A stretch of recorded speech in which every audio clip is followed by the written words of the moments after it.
Here it is at last, the Helios Tarot forecast for the month, or Tarot Horoscope drawn specifically for your astrological zodiac sign. I'm B.R. Newman, in case you didn't know that already.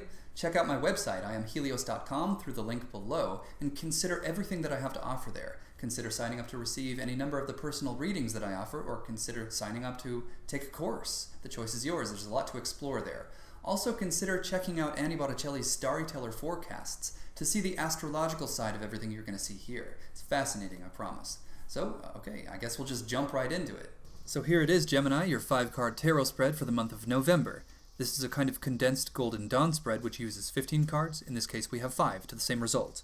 We have a central theme, 2-dimensional timeline options to choose from, a past section, and a fate section. In your central theme, or that which most adequately embodies the whole story arc of this tarot spread, we have a personality profile, the Queen of Cups. All of these court cards correspond with the 16 Myers-Briggs personality profiles beautifully, almost flawlessly, and not everyone is aware of this connection, but I find it very obvious and very useful as well. So this central theme personality profile is the personality profile or approach or perception that will serve you best. And in this case, the Queen of Cups corresponds with the INFJ, or the introverted, intuitive feeling judger. Somebody caring, quietly, creative, linguistically gifted, psychic, reflective, deeply introspective, and contemplative. So clearly the best way to take advantage of the opportunities presented is to look within. Make this about your inner world, your inner work, your emotional body, your thoughts, your beliefs. This is not necessarily a time to be action-oriented. So considering the nature of the card, both in your past section and on one of your dimensional timelines, this might be a time for a change in your usual strategy, your default.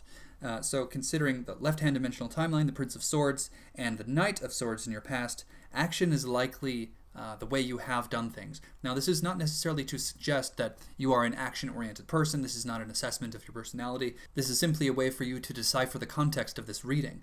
Look to your life to figure out the ways in which you have been very action-oriented, the ways in which you have been very forceful, very dynamic and hard-charging. I'm sure you'll find them. Maybe you could have used a little more finesse here and there. Well, those are the subjects that this tarot spread is speaking to.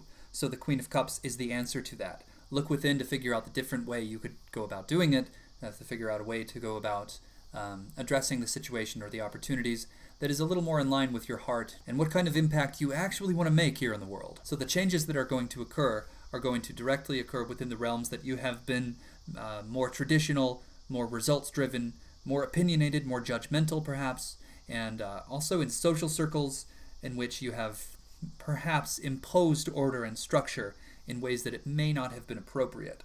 So in this case, the Knight of Swords in your past section is the ESTJ, or the extroverted sensing thinking judger. So in some way you have embodied this personality profile, and the ways in which you have embodied this personality profile are the ways in which you are going to be subject to change. So there's really rich potential for personal growth here. Through the Queen of Cups, by taking a good, long, serious look at who you truly are deep down, getting in touch with your own emotional body, your own thoughts, and deeply contemplating the impact that you would like to make on the world, you can choose to make the changes that you would like to make according to these 2-dimensional timelines, the one being the Prince of Swords, which corresponds with the ESTP, which is just, it's essentially the less mature version of the Knight of Swords. So the left-hand dimensional timeline, in effect, promises more of the same. That's not the kind of change that we would like to see. So the other option is the Art card. This major arcana card symbolizes a kind of alchemical transmutation that is only possible through the kind of deep introspective contemplation made possible through the Queen of Cups. This is not necessarily something that the Swords suit understands. It's the fusion of water and fire, producing gold from lead, a transcendent kind of physicality, born from inspired and consciously directed emotion. Not the kind of miraculous event you would achieve through taking action. This is going to happen in the quiet space of your heart, not amidst your mental chatter or mechanisms of control. So very simply, meditate. You can be most productive on the inner realms. So spend plenty of time there. Clean house, rediscover some really deep personal truths, and also come to terms with the reality of your impact on other people's lives through empathy. The Queen of Cups is deeply empathic, and it's actually through her compassion and empathy for others that she's able to so deeply feel the integrity of her own being, thus granting her access to creative, psychic, or other abilities that are perhaps unavailable to the action-oriented. So this personality profile, this Queen of Cups, this INFJ, will be your kind of inner mentor. So to get in touch with this mentor, you have to be silent, you have to be still, focused, all attention directed inward. So we see in your fate section, there's the Lover's card.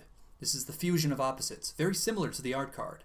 So the best result of the Lover's card is very similar to the Art card in that it embodies a kind of alchemical fusion of opposites into some greater result, greater than the two opposing forces within the dichotomy. So this act of doing things drastically different or in the opposite manner is not just so that you can be trained in the art of doing things differently or in the opposite manner, but it's actually for the sake of producing a result that's greater than either of these extreme approaches. Greater than the exclusively inward, greater than the exclusively outward. It's a sum greater than its parts. So in the end, the word I'm getting here is practice. This is a kind of, this month, for whatever reason, is providing the specific conditions you require to get in the kind of quality of practice you need to experience in order to maximize the opportunities presented by the Lover's card. And this positive end result being balance, harmony, peace, and stability. The fusion of opposites, creates a singular from duality. So there's a unification that's occurring here. So this is the kind of alchemical solidification that you experience through the Art card, which in this case acts as the practice stage. And if that's the stage, then the auditorium housing the stage is meditation, quiet reflection, introspection, and also empathy and compassion through the Queen of Cups, or the INFJ personality profile. So look into that personality profile if you'd like to. You can study up on it. There's a lot to it. That's really the prerequisite for the best opportunities that are presented here. If you do nothing else, meditate and you'll gain quite a lot from this opportunity. If you're in a situation where you have to be action-oriented, perhaps for your job, just consider the importance of the silent spaces between the actions, between the words, and there's always stillness to be found between each breath. Even take a few minutes, even 30 seconds away from your active lifestyle and focus on that stillness and that quiet and that deep centered awareness of your own being. And you'll likely find precisely the ingredients that you require there, out of need. So if you have few actual opportunities in your life due to your own circumstances, those opportunities are likely to be more rich with potential because, the Lover's card is wanting to happen. The Art card is wanting to happen. So it's going to extend its doorways, its portals, its invitations into whatever it's working with, whether it be the smallest moment, the tiniest second you get to be on your own, standing in line on a restroom break or whatever it might be. Just remember to use whatever time you have, and the care you take to remember will be rewarded. So that about wraps this up for the month. Thank you so much for listening to this and for watching.